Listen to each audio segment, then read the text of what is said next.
வணக்கம். இந்த பதிவு அப்புறமா படிச்சுக்கலாம், டைம் இருக்குது, எக்ஸாமுக்கு 3 மாதம் முன்னாடி படித்தா கூட பாஸ் ஆகிடலாம் அப்படின்லாம் குருட்டு நம்பிக்கை வச்சுட்டு ஒரு சிலர் இருப்பாங்க.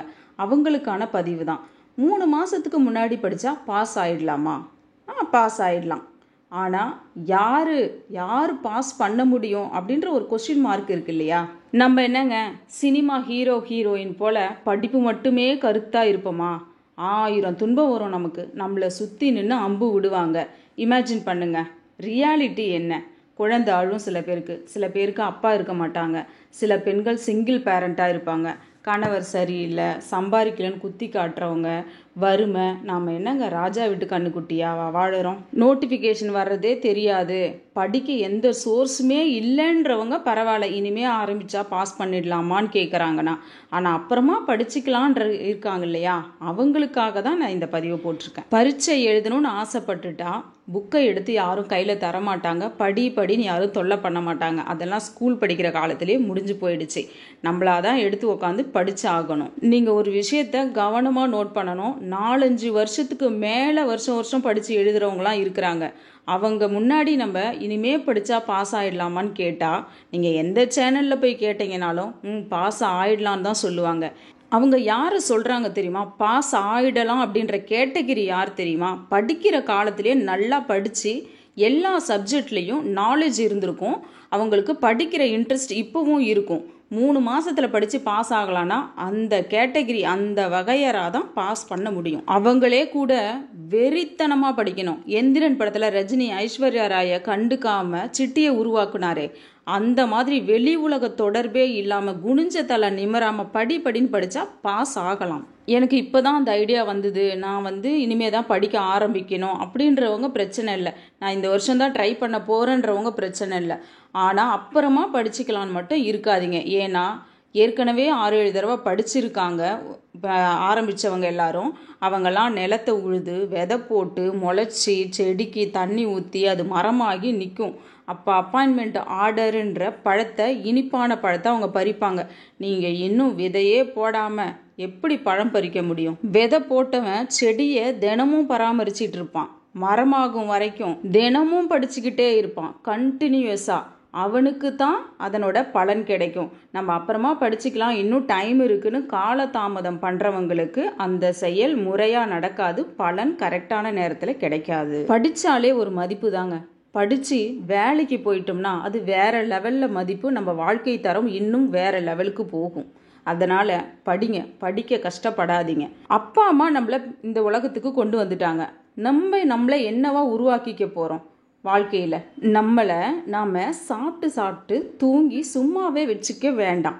நாம் அந்த வகையராக இல்லை.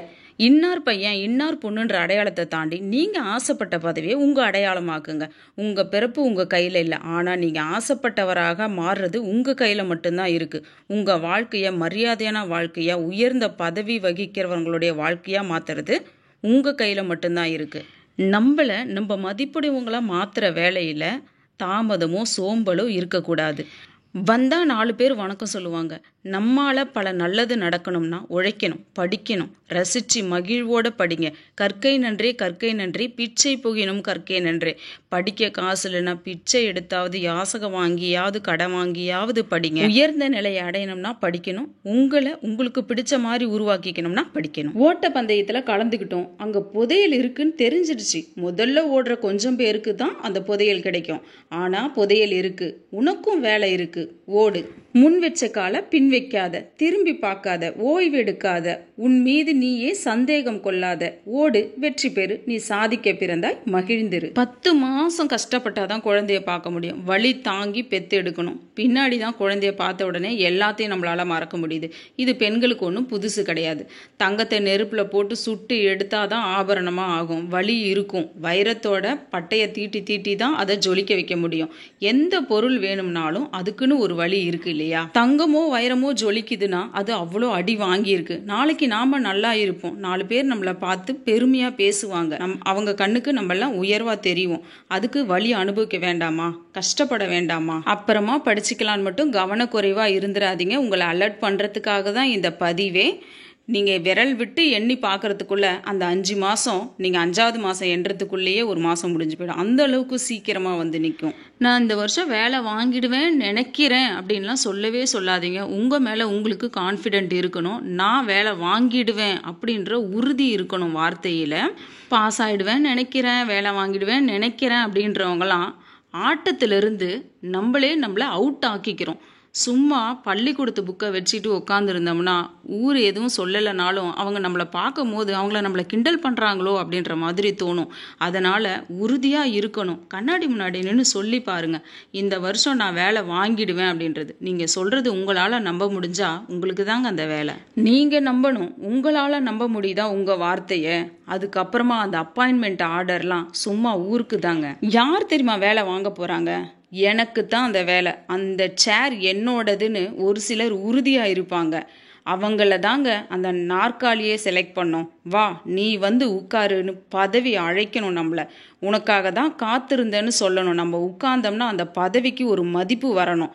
அந்த தகுதி நமக்கு இருக்கணும். அப்பாயின்மெண்ட் ஆர்டரு ஊருக்கு தான், அவனுக்கு இல்லை. அவன் மனசில் எப்போவோ அவன் ஆசைப்பட்ட வேலையில் சேர்ந்துருப்பான். கனவுலகத்தில் அந்த வேலையை செஞ்சுட்டு இருப்பான். எத்தனை பேர் இந்த வகையறான்னு கமெண்ட்டில் சொல்லுங்கள். உங்களால் முடியும்னா தீவிரமாக படிங்க. உங்களை நீங்கள் நம்புங்க, மற்றவங்களாம் பிறகு நம்பட்டும். அப்பாயின்மெண்ட் ஆர்டர் கைக்கு வந்ததுக்கப்புறமா மறந்துடாதீங்க, எல்லாத்துக்குமே ஒரு விலை இருக்குது, ஒரு வழி இருக்குன்னு சொன்னேன் இல்லையா? படிக்க ஆரம்பிச்சிருங்க. படிப்பு, உழைப்பு, அந்த உழைப்பு தான் நமக்கான வழி, நமக்கான பலன் கிடைக்கும். நன்றி, வணக்கம். தமிழ் படியை பிடிச்சிருந்தா சப்ஸ்கிரைப் பண்ணிக்கோங்க.